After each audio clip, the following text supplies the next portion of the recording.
Good evening, friends. My name is Brandon Brown. I hope that you know that because you've watched many episodes of Behind the Door. I'm with my good friend and co-host Jeremy Hiltz. And thank you for tuning in. Thank you for supporting us if you've done that. And if this is your first time listening, then thank you for being here with us. Today, we're going to talk about a topic that's become, a pretty healthy conversation with us and people that we're connected to recently. And really just around the idea of the purpose of punishment, right? The purpose of sentencing people to these very finite periods of time after a crime has been committed and guilt has been found. And specifically, this is a really relevant topic to me because, I do a lot of work around trying to bring parole back to Maine and trying to establish a healthy clemency process in Maine and really advocating about the pieces of Maine's criminal legal system that are working really well, but then again, the pieces that are not working at all. And this conversation really kind of starts for me around a very good friend of mine. He's actually the best person I've ever met in my life, and he's been incarcerated for 28 years for a crime he committed when he was 18 years old. And he recently applied for clemency and was not even granted a public hearing to have his case be heard, and then identifying that Maine is one of the only states in the country that has no pathways for what you would consider an early release from incarceration, regardless of what you've done in your time. But more importantly, I think, is the conversation that Jeremy and I have been having, and conversations we've been having with some people we know too, about the complete other side of that story, which is that some people are sentenced to prison for a very, very long time. And what is the right thing to do by the victims of their crimes, the survivors of their crimes? And where do we kind of find the balance, right? Of, providing people second chances, but also honoring the experience of people who have experienced extreme harm, and specifically and especially, I think, violent crime, because the majority of the advocacy we're talking about is, for people who get these extreme sentences. And Jeremy, I think you have a really important perspective, and we constantly engage in some learning and conversation back and forth about it. But I guess what is your kind of view about how our sentencing works and kind of who it's for? Well, I think our criminal legal system has been built on crime and punishment, right?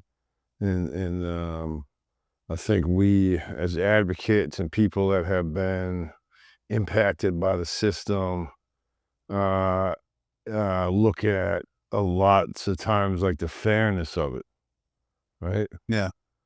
Because like I know Sean as well. Sean is definitely a great guy, and I met some of the people I met along the way that have committed pretty serious crimes. I mean, taking people's lives and stuff like that. I play basketball with them and play cards with them or whatever it was, and joke around with them or play video, whatever it was, and we don't see that person the same way as maybe the father of that person or this daughter of that person. You know what I mean? It's like that, I think, is where you know what I mean? It's like a different perspective on the same person, you know what I mean? Or the same thing. And it's like that's where I think we struggle at times, Yeah. is to how do you reconcile both sides of that? Yeah. It's such an interesting conversation. I mean, for me, for anybody who's listening for maybe the first time or doesn't have some of the background information, I committed a violent crime when I was 21 years old that, really changed somebody's life forever. Had very, very significant effects on their quality of life and their health. And as a result of the mistake that I made, I was given a prison sentence of 17 years. And throughout my time in prison and part of my journey, one of the most important parts of it is learning about restorative justice and learning about, how there is a better path forward that cares for both victims and survivors and the people who cause harm, which I am one of those people. And, one of the biggest things that I believe through my time, spending almost 13 years in prison, and like you were talking about, being surrounded by people who have committed very, very serious crimes, who have taken life, and kind of coming to terms with like how does, if you've taken a life or if you've hurt somebody as bad as I hurt somebody, you know, what is the proper punishment? And, one of the tensions that I have with our system is that we kind of believe, I think, as a whole in society, that when you commit a very serious crime and especially a crime of violence, that like it's this eye for an eye mentality, right? That the only thing that can make a survivor or a victim or their family feel better is like that you also need to suffer, right? And I actually believe in some respects that that's true because I think through like um, you know, intentional punishment and suffering, there can be growth and transformation. And the suffering itself is the separation from society. It's the putting you in a place where you don't have access to the relationships and things that are meaningful to you. But I have this like also belief that our system is not actually caring after victims the way that we believe it is. And that's kind of an irony for me, right? Because when we talk about reform in the terms of parole, when we talk about reform in the terms of second chance legislation like clemency processes, the conversation that always comes up is what about the victims? And I actually agree with that conversation, right? And this happened to me recently. I was in the state house. Actually, Jeremy and I were in the state house in Augusta, Maine, with the prison door, to kind of facilitate some conversations around some of the reform that's, coming through the legislature right now. And a lawmaker asked me a question about like, what does your reform mean for the victims of crime? And it's a really frustrating question for me because my response has become recently, instead of me telling you what this reform does for victims for crime, I actually want you to tell me what the process today does for victims of crime. Right. And I think that's an important part of the conversation. And you're bringing up like, I have a daughter, and I've had to think about this a lot recently in the last year of my life. If somebody was to ever hurt my child, what would I want? Right. And like, there is that significant part of me, like 85 to 90%, that's like, I would want to hurt that person. Right. I would want that person to suffer, and their suffering would make me feel better every day of my life. Um, but then I have this other part of me that really sits with the fact that, does their suffering actually make my suffering less? Right. And in some ways, I think I would be suffering twice because I would be suffering that my daughter or anybody I loved was hurt, but then also that like me craving suffering from somebody else is also kind of chipping away at me in some ways. And so I think like it's almost like it feels like an I think impossible conversation. but I also think it's hard to, speak for a victim of a crime. Yeah. To that if you haven't been in those shoes, I can't possibly, know what it feels like to lose a child.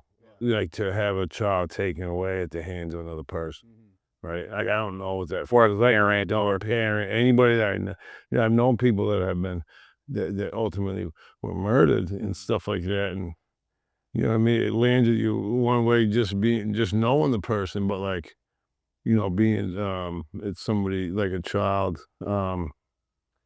I couldn't possibly know what you know what I mean, how that what that process looks like, you know Yeah. what I mean? I know that, um, for me, who knows, man? Maybe, I'd be hoping they get out of prison so I can handle it myself later on if they kill my kid, you know what I'm saying? Like, I don't know how that would actually play out because I think, um, until you're faced with that, like, it's hard to really kinda say what somebody would or wouldn't want for a punishment, or if Yeah. they wouldn't want punishment. Some people, really, their process is about forgiveness. I've heard them talk about people talk about that. You know what I mean? It's helped me forgive, right, and that stuff. And then I've also seen the other side of it. People are like, you know what I mean? Like I want them punished. I never want them to see light of day again. You know what I mean? Yeah. And who's to say who's right in those things if you're that particular person? You know what I mean?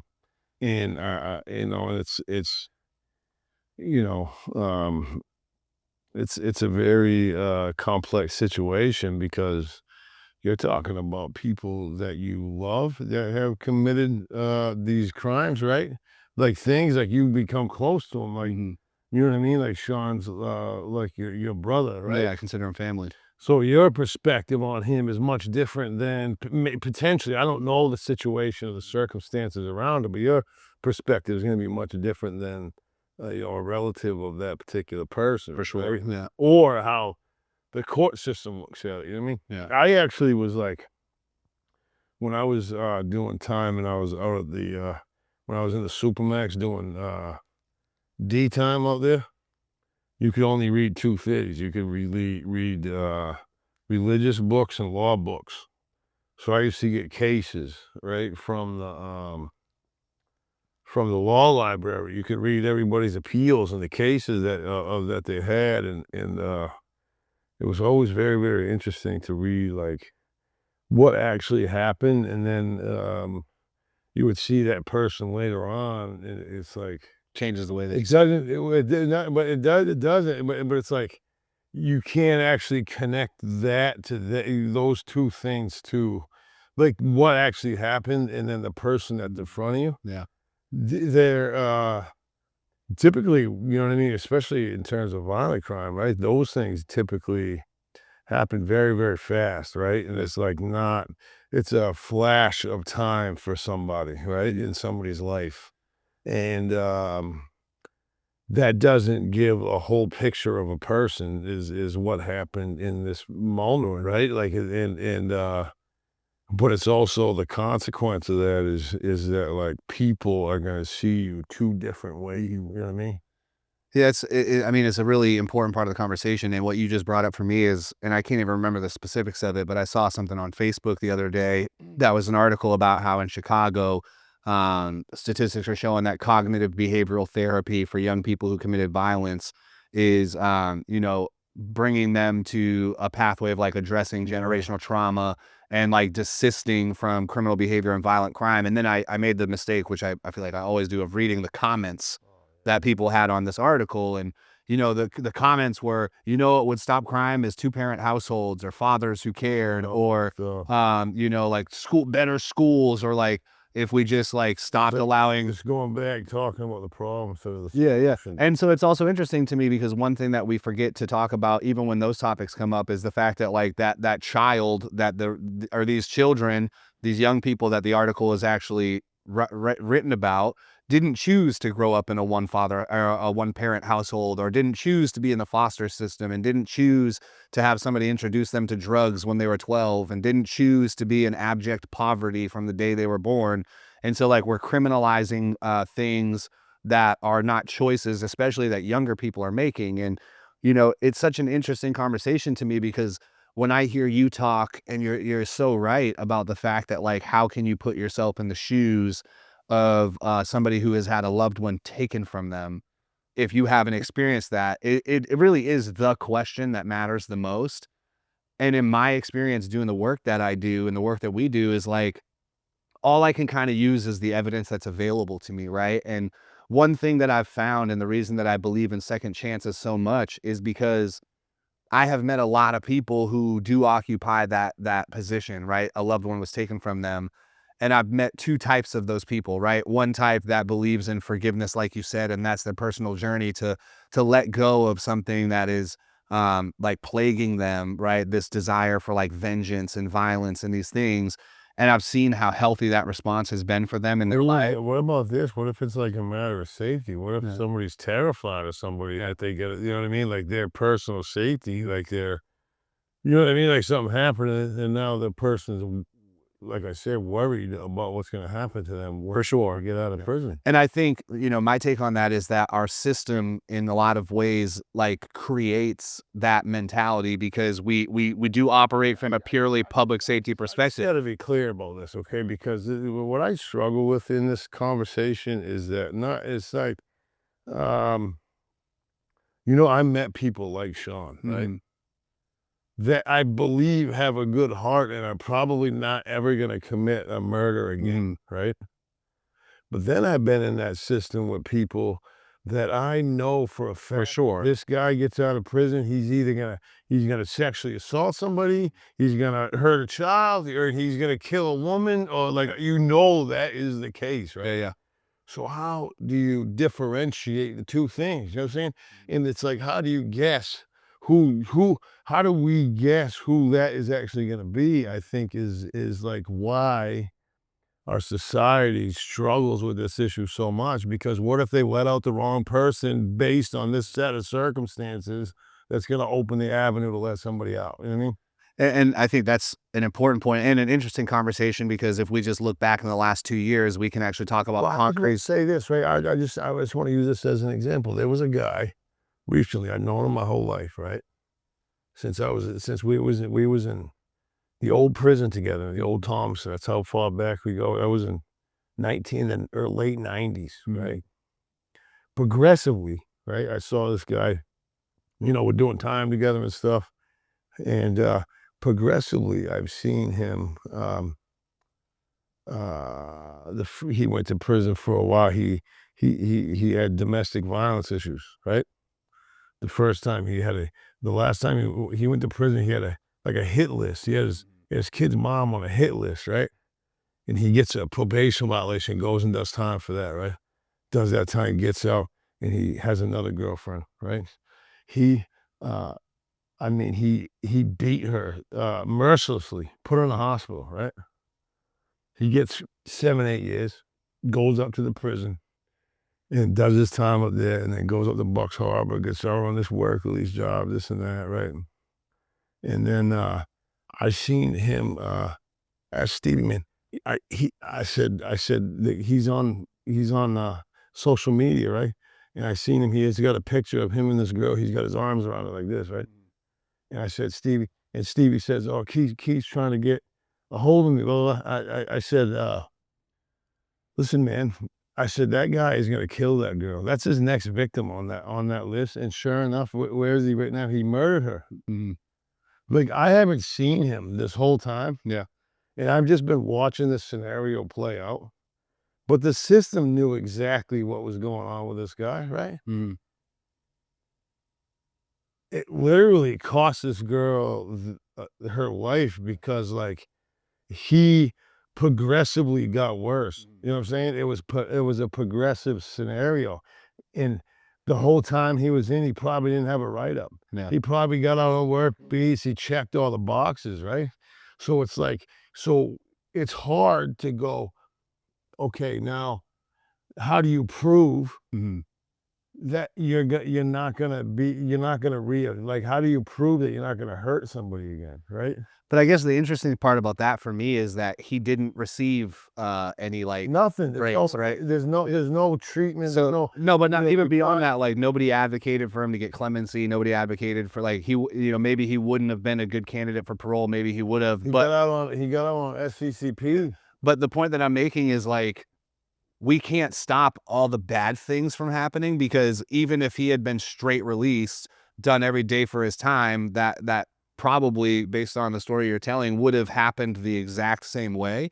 And so I guess the It may have happened the exact same Mhm. way, or, right, uh, there could be an intervention while you're in the system itself, right? Absolutely, yeah.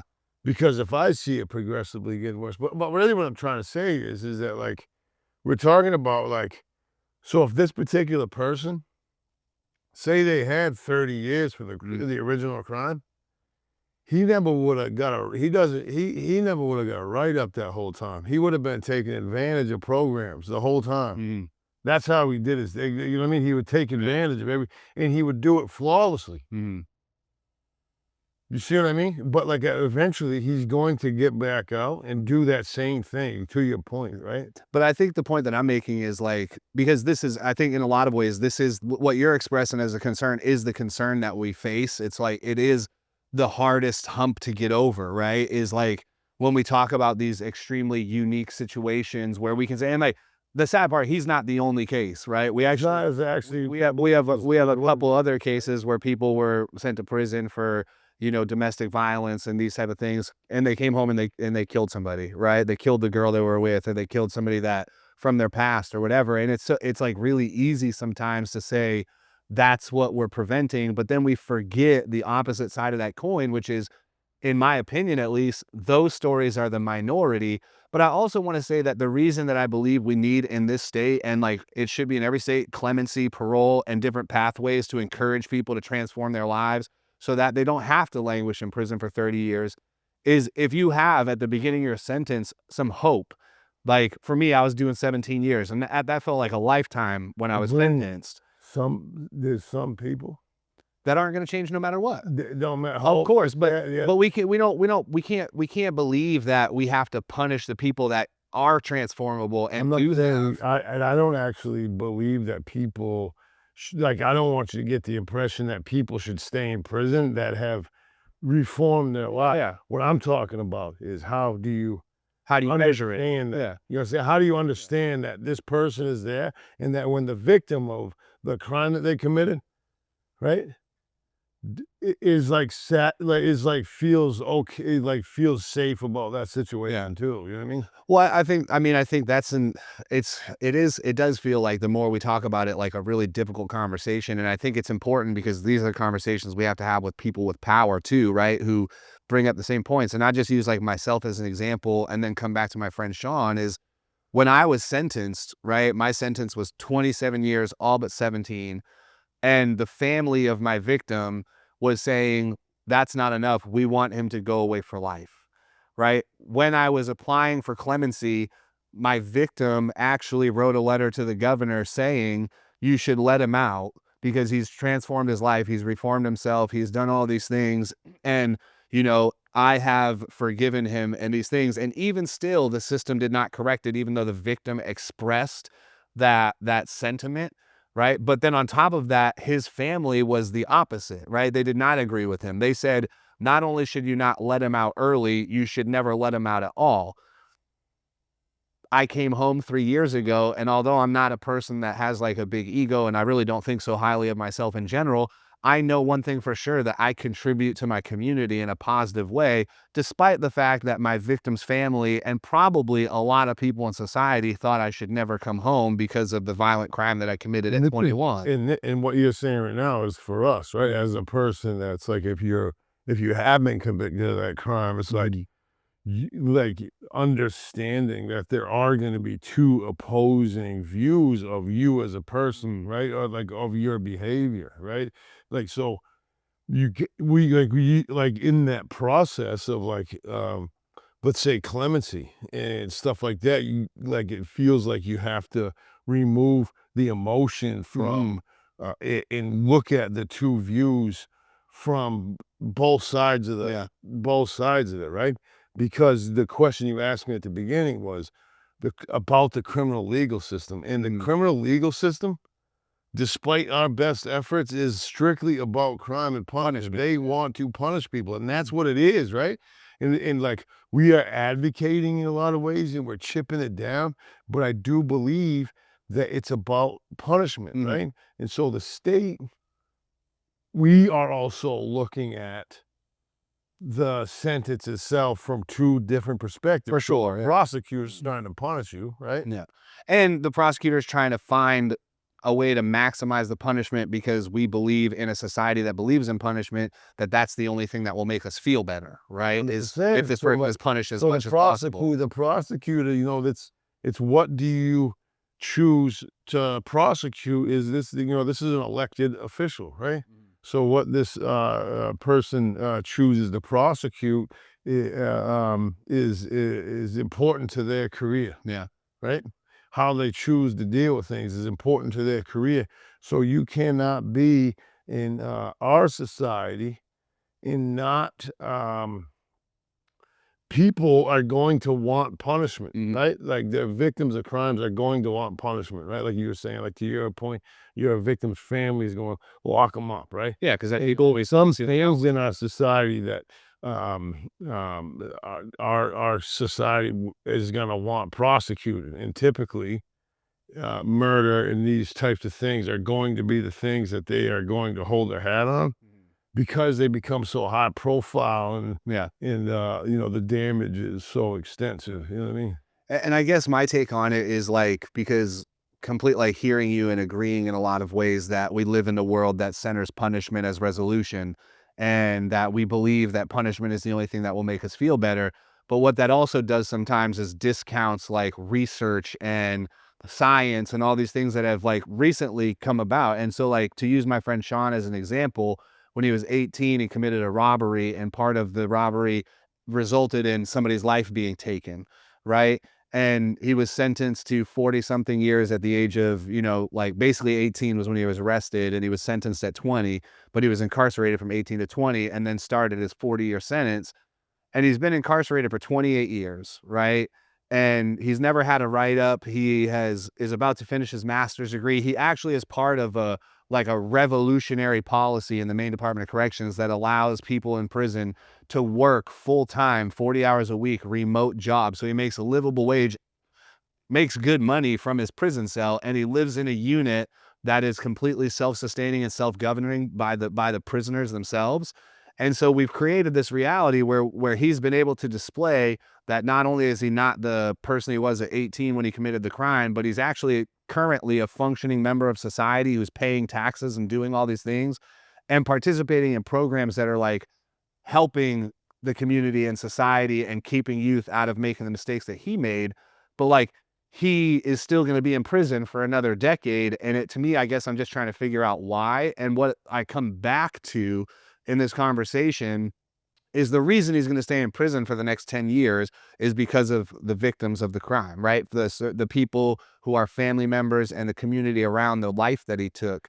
But what I get confused about, I guess, is that discounts all that we know about your brain at 18 years old. Then Because it's not about the victim either. It's about the punishment that Yeah. the state, whoever sentenced him, looked at that and said, "This is how much time you're getting." But And because how do we come up with that? What is the right amount of time? If he had gotten 20 that years. is where it gets, that's where you get into the weeds. Yeah. But like, to lose focus on this, on the fact that the powers that be Mhm. are invested in punishment, right? Yeah. They're not invested in necessarily rehabilitation when it comes to particular Mhm. crimes, I think, right? Like, you can see a shift in the way people view substance use disorder, right? Mhm. In like crimes like committed directly to substance use disorder are starting mental health issues, right? Like, our system is in particular probation and the DOC itself is starting to look at Mhm. drug use, you know what I mean, as Not so much a crime, but but you know what I mean. a disease. I went through you know what I mean, a rehabilitation program, or, a residential program while I was in the system, right? Um, People are getting like drug court and stuff like that, right? So our system does look at certain crimes now in a different way, right? Like, so Mhm. the possessions and all, like, things that are related to the substance use are now looked at differently. So the sentences now have been evolved Yeah, a yeah. bit into to meet like this medical criteria in a lot of ways, right? So um, the shift has happened there, Mm. but what you're talking, there's the type of crime that we're Violence, talking yeah. about right now, the violent crimes where life has been taken, is going to always be looked at differently than Mhm. other crimes. It's like, And I guess that's really where the conversation matters the most is how do we wait, or how do we facilitate, or how do we continue the evolution of the conversation the same way that you just described around substance use disorder to confront certain truths even about violent crime. And so, for me, it's like we know that the research says certain things. One of the things the research says is that the biggest predictor of violence is previous exposure to violence. So if you are somebody who has been exposed to violence in your life, and if you're you much look more at likely to commit it. but yeah, I don't mean to cut you off, but if you look at the I'm not sure, the federal sentencing guidelines and the pre-sentence investigation, history of domestic violence in your family, it has been a point against you in the sentencing process, just being exposed to it and being around, being a part of domestic violence in your history. Yeah. I think it's interesting, right? Because I think you brought up something that is like something this we've never really talked about it this way, especially with people who have the ability to make some of these changes, is that like I think you're right in that the next piece of work we have to try to engage in is like as we're trying to change things from a legislative perspective, as we're trying to change laws and carve out pathways for the right people to come home when they've reached the point where prison is no longer serving them or the victim or society, is like generating an evolved understanding of the fact that sometimes, not always, but sometimes people who commit violence do so, and it's actually a result of factors that they didn't control in their lives. And that's not to excuse the violence, right? Like 100% I have friends who committed murder or who took a life not intentionally, but it was categorized in our system as murder, right? And the system completely discounted their experience as young people before they committed the murder and said, we're going to sentence you to this amount of time for public safety, right? But I guess my question then becomes, if the research tells us that your brain is evolving from 18 to 25, and then another segment of the research says that people age out of criminal behavior and crime, and then another segment of the research says that if you obtain a college degree, you're like 65% less likely to commit a crime. And if you obtain a master's degree, you're actually the statistic of you recommitting an offense drops down to like less than 1%. And so we do kind of have some of this research available to us. So if people can check off all those boxes and they were 18 when they committed their crime and they have like done good while they're incarcerated, they've gotten their education, they've participated in positive ways, are we actually protecting the victim by continuing their incarceration, even though it's not tangibly serving anybody, right? Like it's just feeding that desire for But vengeance. it's about the punishment, Brand. It's like I know a person right now who is going to be going to prison for a decade Mhm. that has been out on a federal they're getting ready to go in after, reunifying with their children and like a lot of positive things that they did in the community. The federal government says, I need you to continue. This is a drug trafficking You case. still have to do your You time. still have to go do your time. And so it's the same thing, right? Like you have like once you receive the sentence, the state is gonna want their pound of flesh. And there's like you can debate the right, wrong, and difference of that, right? But at the end of the day, like you want to know why that research in a lot of ways doesn't like it matters to us, right? Because we know what's right or wrong. We know what the results of this is going to be, right? But the state doesn't give a fuck. You know what I'm saying? Like they don't care about that. They don't care about research. They don't. Or who you were as a Government person does or not who you care. You know what I'm saying? The government does not care. The government does not care if you have changed your life. The government cares about you doing your sentence when it comes to certain crimes. And I think that's an important piece to point out too, because just as much as the government doesn't care about what your prospects for success and transformation and rehabilitation are, we live in a society that believes the myth that the government does care about the victims of crime. And I think that's part of the conversation we have to unpack eventually as well, is the truth of the matter. The reality is the government does not actually care about you as a victim or a survivor. They operate the way they do because we want to believe they care about us. I know this for sure. You know what I mean? I've talked to many victims advocates. I've been working in the field, and you see, there's a reason why, in particular, our state has such a severe domestic violence, history because of the way victims are treated in the domestic violence process. On both sides of it. Well, on that side, you know what I mean? As a victim of domestic violence, a lots of times people are like, you're not at the courthouse or you try to get a hold of the advocate or like whatever. Like you, as a victim of domestic violence, they have a lot of questions that really go unanswered. And then the legal system and how they enforce the enforcement of PFAs and bail conditions and stuff like that. None of that process actually tells a victim of a violent crime that you are cared about. You know what I mean? And the only part of the process that tells a victim of a violent crime that they're cared about is the part where it says, we're going to put this person away for as long as possible so that they can't hurt anybody else. Over again too, where the state will care about that person long enough Until to testify, and then they and then throw them out. after that, it's like good luck to you. You know what I mean? And I think that is absolutely another piece of the broken system in itself. You know. And I think that's really the part of the conversation that, hopefully we can talk about this on another episode again and kind of get into the weeds about it. Is I guess that's the tension that I have when we evaluate the truth of Maine, specifically the state of Maine, that we are one of the only states in the country that doesn't have parole, has basically no possibility for clemency, has no second chance legislation. I mean, they got rid of parole when some guy came from out of state on It parole. wasn't even a main issue, and we were the first state in the country to get rid of parole. They got rid of that, and then it's like it doesn't really it hasn't made much sense since then. Yeah. I mean, because I think that that will give a guy like Sean, because of a long, extensive history of not having any issues and really reforming himself in ways probably most human beings don't actually get a chance to Yeah. do. You know what I mean? Because when you're stuck in that cell and you have a opportunity to go one way or the other and you don't actually go that way, you could get sucked into the negativity Oh, for sure. prison system, right?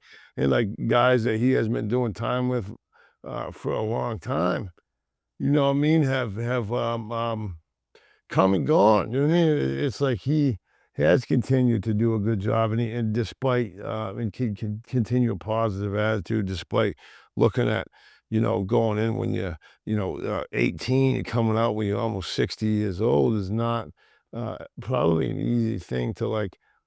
You know what I mean? You have to do work on yourself in order to maintain a positive attitude during that process. You know what I mean? And Sean and a lot of these other guys have been able to do that.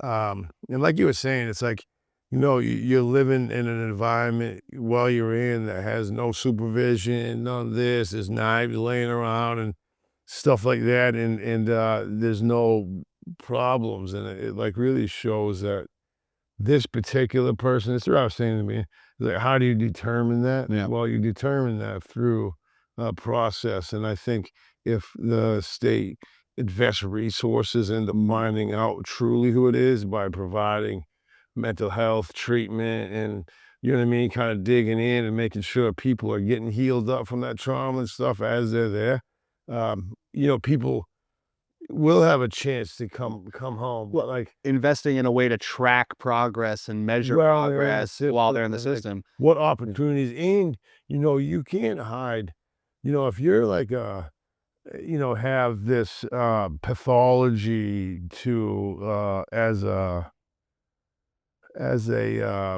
let's say a serial killer, right? Because I'll just say this. I used to work in the kitchen with this guy that he was a legitimate serial killer, right? He had no problem, like, you know what I mean? But, like, there's a way, through the, science to find out what's going on with people, you know what I mean? Like, we're a smart society, we could find out if we invested in that, you know what I mean? And I think the part that I really struggle with today is, like, I travel the country, right, for work and talk about criminal justice reform and meet people on both ends of the spectrum, hear from victims and survivors to people who did 30 years because of a crime they committed when they were 15, and like everybody in between. And the thing that I'm always hearing is like, um, Maine is doing so good. Maine is like the best, and we need to do what Maine's doing. And then I have to remind people that we are the best in some respects, right? Like, especially the opportunities we're affording people for education and, possibilities to be involved in the community while they're in prison. But we're one of the only states that talks about how much investment we've made into those type of things, but with literally no pathway for anybody to get any type of relief. And the one thing that I know, and I use my friend Sean as an example, but there's more than just Sean. There's women that have taken the classes that I teach in the prison. There's other men who I did time with, and there's people who are getting sentenced today that 20 years from now will be completely transformed and safe for our society, but will not have any pathway home unless we can win this fight. And I guess the part that really, the tension that I have is that we always talk about victims and what victims need. And my belief is that the most healthy thing we can do for a victim is ensure that when somebody comes out of prison, they never hurt anybody again, especially when we're talking about violence. Because even if you do the 45 years and you come home and on the 46th year, you kill somebody else, we have done nothing for the victim of your original crime. But if you get sentenced to 45 years and you come out after 25, and even if the victims of your crime are like, this is bullshit, that person should have never been released, it's minimizing my suffering, but you live a productive life and you add to your community and you never commit another crime, then I believe we have done actual justice to victims. And the fact of the matter is, a lot of the people we're talking about, the people that do deserve the second chances, the people that we should be saying we can measure your transformation and you are safe to release, they're gonna come home no matter what, right? They're just gonna, it's the difference between coming home at 40 and 55, at 50 and And that's 70, about that, and that becomes about the punishment. about the punishment culture that we live in. Right. And so I guess that's really the topic of conversation that we kind of highlight today is how do we shift the We culture? talked about like this in the past around the differences in prison system models throughout the world. Yeah. And like, you know what I mean? The Swedish, the Norwegian, they got it right over there. Because it's not about punishment. School, it's not. It's actually about safety. It's Right. about doing. They're in school and they really have a good chance. They really teach them life skills and how to really live your life without you know what I mean? It's like it's a different environment. It's not concrete and steel. It's like you know, actual bed. Yeah, it humanizes you. Right. It's a And humanizing process. and the punishment is still there, right, in terms of the isolation and the separation from society, but the punishment has a But it purpose. is, you know, getting back to that, it's about these two actual governments, right? The Swedes, like, And societies. there's There's a cultural norm. society's perspective on crime and punishment in and of itself. There's two different perspectives, so therefore you got two different results on what's going to happen for somebody, and so there are models out there that we can get to, but like those models don't actually pay. So it's the people that need to get money off of them. You know what I mean? And that's, I guess, the irony we can close with today too, is also like it's we understanding that our prison system has always and will, for the foreseeable future, be a business more than it is a means of protection or a means of public safety is a part of the conversation we should never leave out. But I also want to point out the irony that we live in a country that has, for its entirety, facilitated government-led violence, right? All the way back to slavery and the displacement and murder of indigenous people and the creation of a criminal code based on blackness, right? And we have continued to facilitate government violence and then fool people into believing that when you facilitate interpersonal violence as a member of the community, that you have to be punished. But we've never even held our government accountable for the violence it's been committing since the day it was conceived. And I guess at the end of the day, what you're pointing out is, I think, the most important part of the conversation is even us as advocates, we're always talking about how do we change the system. But what we see from countries that have more normative systems of transformation as opposed to centering punishment, we see that the culture is different. So a lot of ways, this conversation is even more important because it's not even necessarily about how do we change the system. The system is representing a cultural norm in this country that we believe punishment works. Whereas working systems in other countries, it's not about punishment, it's about safety and transformation. How do you transform somebody beyond the crime they committed into a safe person who can take their place back in society? And that is probably a whole conversation for another day, right? But these topics are heavy, and they're especially heavy when people on both sides of the spectrum, people who have survived these crimes and people who have committed them. And I think at the end of the day, what we hope to do is like shine a light on the humanity of both and, figure out if maybe there's a better way to do it and safely bring some of our people home. And also make better decisions about who we do let out sometimes when we let them out, because we've seen some really risky, unfortunate decisions too. So, I always thank you, man. One of my best friends having these conversations with me to unpack this stuff and learn from each other. And, thank everybody who's listening and paying attention. We really believe in the work we're doing at Behind the Door, and we appreciate everybody who believes in us too. So thanks for listening to another episode.